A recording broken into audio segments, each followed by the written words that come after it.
متعلق کچھ اسٹیٹسٹک تھی، مگر وہ اتنی گندی ہے کہ اس کو نقل کرنے کوئی دل نہیں چاہتا. مجھے بہت تردد تھا کہ یہ بات بتانی نہیں چاہیے، لیکن اس میں عجیب و غریب باتیں ہیں. ہر 4 گھنٹے کے اندر ایک ننگی فلم سسٹم کے اوپر اپلوڈ ہو رہی ہے، ہر 4 گھنٹے کے بعد. جو انٹرنیٹ دیکھنے والے ہیں ان میں سے 35% جو ننگی فلمیں دیکھتے ہیں وہ عورتیں ہوتی ہیں.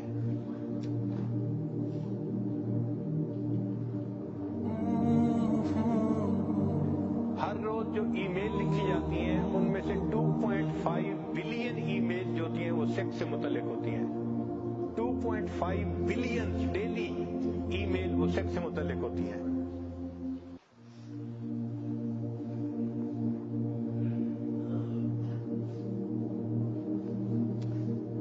باہر ملکوں میں 56% جو ڈائیورس ہو رہی ہے اس کی بنیادی وجہ بیوی یا میاں ان میں سے کوئی نہ کوئی ننگی فلمیں دیکھتا ہے. اس لیے وہ اپنے ساتھی سے مطمئن نہیں ہوتا اور ان کی زندگی میں پرابلم آتے ہیں. 3 سٹیجز ہیں، یہ ذرا سمجھنے والی بات ہے کہ عام طور پہ ہر نوجوان سمجھتا ہے کہ یہ ننگی فلمیں بری چیز ہے، مگر اس کا عادی بنا دیا جاتا ہے، ایڈکشن اس کی ہو جاتی ہے. لوگ جیسے شراب کا نشہ ہوتا ہے، ننگی فلموں کا اسی طرح نشہ ہو جاتا ہے. اور اس کے 3 سٹیپس ہیں. پہلا سٹیپ ہے ڈی سینسٹائزیشن. ڈی سینسٹائزیشن کا مطلب یہ کہ جو بندہ ننگی فلمیں دیکھنے لگ جاتا ہے تو وہ پھر برے کو برا نہیں سمجھتا. یعنی شروع کے چند دن تو ملامت ہوتی ہے، پھر وہ روٹین بن جاتی ہے. تو پہلے سٹیپ کو کہتے ہیں ڈی سینسٹائزیشن. پھر دوسرا سٹیپ آ جاتا ہے، اس کو کہتے ہیں ایکسپٹنس، کہ بندہ اس برائی کو پھر تسلیم کر لیتا ہے. اور تیسرا سٹیج ہے ڈسٹارشن. ڈسٹارشن کا معنی کہ بندہ اس گناہ کو زندگی کا حصہ ہی سمجھنا شروع کر، اس کے بغیر تو گزارا ہی نہیں. یہی طریقہ ہے. تو آج کل میڈیا کے ذریعے انسانوں کے دماغ کی سوچ کو ڈسٹارٹ کر دیا گیا ہے، جس وجہ سے زندگیوں کے اندر بہت پریشانیاں ہیں. شریعت نے شروع سے ہی ان تمام گندی چیزوں سے بچنے کی جو ہے ہمیں تلقین فرمائی. لہذا جو لوگ اللہ تعالیٰ کے راستے پہ چلنا چاہتے ہیں ان کو چاہیے کہ وہ انٹرنیٹ کو تو اپنا دشمن سمجھیں.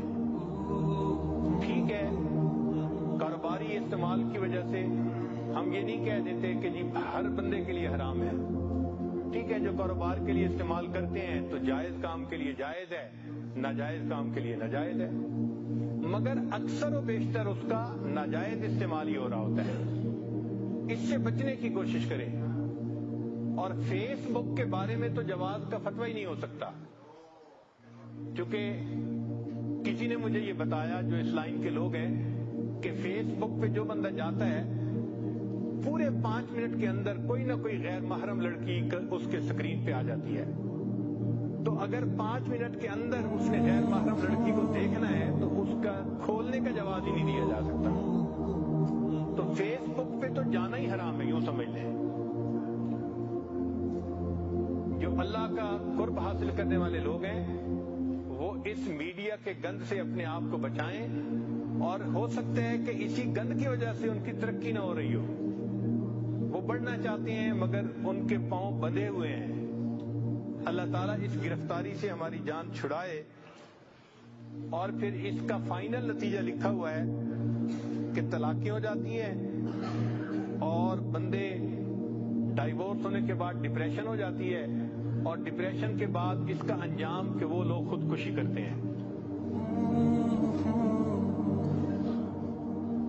جن لوگوں کو ایسی فلمیں یا ایسی چیزیں دیکھنے کی عادت ہو ان کے لیے بھی چند نصیحتیں ہیں، وہ ذرا سن لیجئے. یہ کام کی باتیں ہیں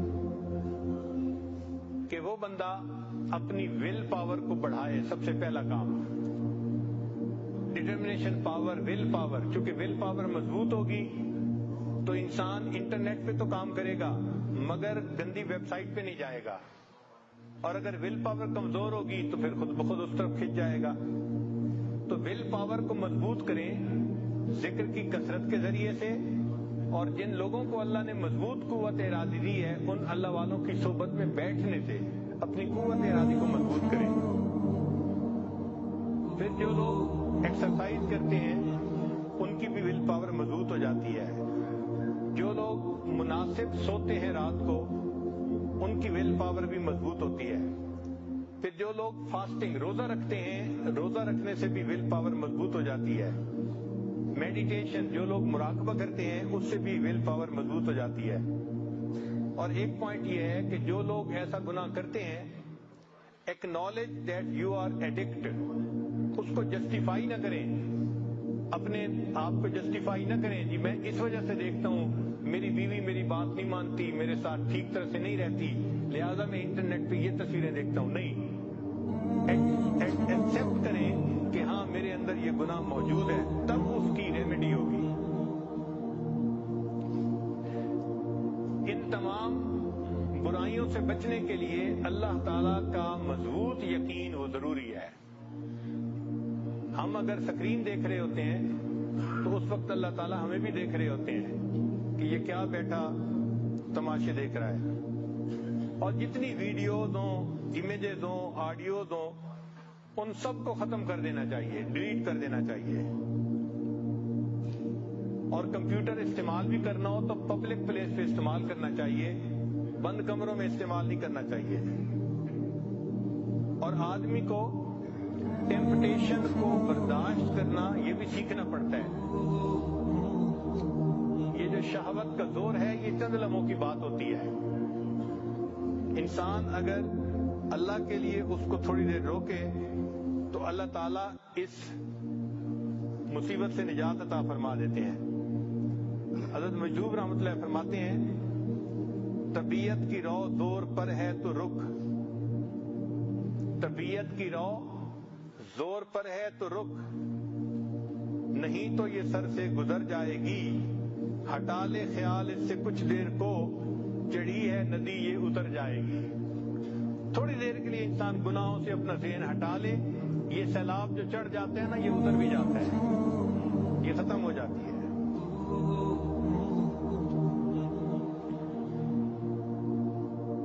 فرماتے ہیں کر نفس کا مقابلہ ہاں بار بار تو، 100 مرتبہ بھی ہار کے ہمت نہ ہار تو،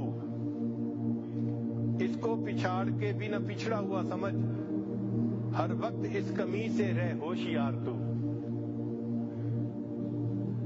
اب 2-3 نکتے آخر پہ جو ہمیں ذہن میں رکھنے چاہیے کہ یہ شہوت سے متعلقہ جو گناہ ہے نا ان سے بچنے کے لیے 2-3 نکتے ذہن میں رکھیں۔ پہلی بات کہ اللہ تعالیٰ نے انسان کا رزق متعین فرمایا ہے، وَإِن مِّن شَيْءٍ إِلَّا عِندَنَا خَزَائِنُهُ، جو بھی چیز ہے اس کے ہمارے پاس خزانے ہیں، وَمَا نُنَزِّلُهُ إِلَّا بِقَدْرٍ مَّعْلُومٍ، ہم اس کو ایک معلوم اندازے کے مطابق اتارتے ہیں۔ ہم نے دنیا میں کتنے لقمے کھانے ہیں یہ طے شدہ ہے، کتنا پانی پینا ہے طے شدہ ہے۔ ہم اس وقت تک نہیں مر سکتے جب تک ایک قطرہ جو رزق میں لکھا ہے ہم نے اس کو پی نہ لیا ہو۔ اس لیے بعض لوگوں کو آپ دیکھتے ہیں پانی پی رہے ہوتے ہیں اور ایک گھونٹ لیتے ہیں، گلاس رکھتے ہیں اور ان کی موت آ جاتی ہے۔ انہوں نے اتنا ہی پانی پینا ہوتا ہے، رزق اتنا ہی تھا، جو مزید پانی تھا وہ ان کا رزق نہیں تھا۔ لقمہ لیتے ہیں باقی روٹی رہ جاتی ہے، فوت ہو جاتے ہیں، ان کا رزق اتنا ہی تھا۔ ہماری زندگی میں جو اللہ رب العزت نے ہمارے لیے جنس کے مزے رکھے ہیں نکاح کے ذریعے سے، وہ ہمارا رزق ہے، وہ ہمیں ملنے ہی ملنے ہیں۔ اگر ہم شریعت کے مطابق کریں گے تو ازدواجی زندگی کی لذتیں نصیب ہوں گی، اور اگر ہم وقت سے پہلے ان کو لینے کی کوشش کریں گے تو کوٹا ہمارا ہی ہے جو ختم ہوگا اور گناہ اوپر سے ہوگا، گناہ اوپر سے ہوگا۔ اس لیے کنوارے بچے شادی سے پہلے جن سے گناہوں میں پڑ جاتے ہیں تو وہ یہ ذہن میں سوچیں کہ ہم جو لذتیں لے رہے ہیں یہ نصیب ہمارا ہی ہے، اگر ہم نکاح کے بعد لیں گے تو یہ کامل لذت ملے گی ہمیں، اور اگر نکاح سے پہلے غلط طریقوں سے شہوت پوری کریں گے تو طریقہ بھی غلط ہوگا اور اوپر سے گناہ بھی ملے گا۔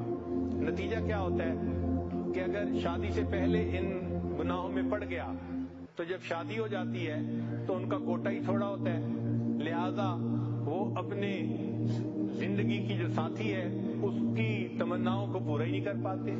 اس سے ازدواجی زندگی کے اندر پریشانیاں آتی ہیں، پھر بیویاں خاوند کے سامنے غصہ کرتی ہیں، آرگومنٹ کرتی ہیں، اور اکثر ایسے لوگوں کے درمیان ناچاتی رہتی ہے۔ یا دوسرا طریقہ یہ کہ جب بیوی خاوند سے مطمئن نہیں ہوگی تو وہ بھی گناہ کا راستہ جو ہے اختیار کرے گی۔ تو ایسے لوگ جو کنوارے پن میں گناہوں میں پڑتے ہیں وہ یہ ذہن میں رکھیں کہ شادی کے بعد ایسا نہ ہو کہ ہماری بیوی کہیں گناہ کے راستے میں نہ پڑ جائے۔ اور امام شافعی رحمۃ اللہ فرماتے تھے کہ یہ زنا جو ہے اس کا قصاص ہوتا ہے۔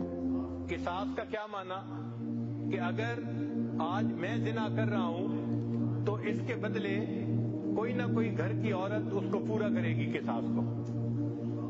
تو اگر ماں زنا کر رہی ہے تو وہ سوچے کہ کیا میری اس حرکت کا بدلہ میری بیٹی چکائے گی، میری بیٹی بھی اسی راستے پر چلے گی۔ اگر خاوند یہ عمل کر رہا ہے تو اپنی بیوی کے بارے میں سوچے کہ میں اگر کسی غیر عورت کے ساتھ یہ گناہ کر رہا ہوں تو میری بیوی میری بیٹی وہ بھی اسی کو پورا کرے گی۔ حدیث مبارکہ ہے تم غیر عورتوں کے ساتھ پرہیزگاری کا معاملہ کرو، لوگ تمہاری عورتوں کے ساتھ پرہیزگاری کا معاملہ کریں گے۔ اور جو انسان غیر عورتوں کے ساتھ بدکاری کا معاملہ کرے گا تو علماء نے لکھا ہے کہ اس کے گھر میں بدکاری ہوگی، اور اگر گھر کی عورت سے نہیں ہوگی تو گھر کی دیواروں کے ساتھ بدکاری ہوگی۔ یعنی اس نے اس کا قصاص چکانا ضرور ہے۔ تو کیا ضرورت ہے اس گناہ میں پڑنے کی کہ جس گناہ کا قصاص ہماری اولادیں آگے چکائیں گی، ہمارے اپنے گھروں میں گناہ آئے گا۔ اس لیے اپنے آپ کو گناہ سے روکیے اور وہ عمل کیجئے جس کی شریعت نے اجازت دی ہے۔ جب تک دل میں یہ خوف نہیں ہوگا کہ اس سے اللہ ناراض ہوتے ہیں اور اس کا قصاص دینا پڑے گا، انسان ان گناہوں سے نہیں بچ سکتا۔ چنانچہ یہ 2-3 باتیں ذہن میں رکھیں کہ جو کچھ ہوتا ہے وہ ہمارا ہی رزق ہوتا ہے، ہم اس کو خلاف شرع طریقے سے کیوں حاصل کریں؟ یہ تو ایسا ہی ہے کہ مزدور کو تنخواہ ملنی تھی اور وہ تنخواہ کو چوری کر لے، اس کو کون عقل مند کہے گا؟ اور بے وقوف آدمی، یہ تمہاری تو تنخواہ تھی، تم 2 دن صبر کر لیتے تو تمہیں مہینے کی تنخواہ مل جاتی، تم نے وقت سے پہلے اس کو چوری کر لیا تو مالک کی نظر میں مجرم بن گئے۔ یہ ہمارا ہی رزق ہے جو ہمیں ملنا ہے، ہم وقت سے پہلے جو کرتے ہیں یہ گناہ تو ہم اللہ کی نظر میں بھی مجرم بن جاتے ہیں۔ اور دوسرا یہ کہ اس کا قصاص ہے۔ اور ایک تیسری بات کہ یہ جو جنسی گناہ ہے یہ اللہ تعالیٰ کو بہت ناپسند ہے، اس لیے فرمایا وَلَا تَقْرَبُوا الزِّنَا، زنا کے قریب بھی نہ جانا۔ یہ نہیں کہا کہ زنا نہ کرنا، قریب بھی نہ جانا، یعنی جو اس کی مبادیات ہیں اس سے بھی بچو۔ بات کرنا، دیکھنا یہ ابتدا ہے، اس سے بھی بچو۔ چنانچہ ہم اس سے بچیں اور احیاء اور پاک دامنی کی زندگی گزارنے کی کوشش کریں۔ پھر ایک مرتبہ حضرت رحمت اللہ علیہ نے ایک واقعہ سنایا جس کو تلبیس ابلیس میں بھی لکھا ہے۔ ایک حافظ قرآن تھا، اس نے کسی بے ریش لڑکے کو شہوت کی نظر سے دیکھا تو اس کے استاد نے کہا کہ تم نے ایسا کیوں غلط نظر ڈالی؟ تو اس نے آگے سے جسٹیفائی کیا، نہیں میں نے تو ویسا ہی دیکھا ہے، اور کہہ دیا کہ اللہ ایسی شکلوں کو بھی جہنم میں ڈالیں گے۔ تو حضرت رحمت اللہ نے فرمایا کہ وہ حافظ قرآن تھا، اس ایک نظر ڈالنے کی وجہ سے 20 سال کے بعد قرآن پاک ہی بھول گیا۔ تو جب یہ بیان میں واقعہ سنا تو مجھے بہت پریشانی ہوئی۔ بعد میں کھانے پہ حضرت نے اپنے ہاں بلایا تو میں نے حضرت سے عرض کیا کہ حضرت میں کم علم ہوں، کم سمجھ ہوں، مجھے کچھ باتیں سمجھ میں نہیں آتی، آپ اجازت دیں تو میں آپ سے پوچھ لوں؟ فرمایا پوچھو۔ میں نے کہا کہ حضرت ایک بندے نے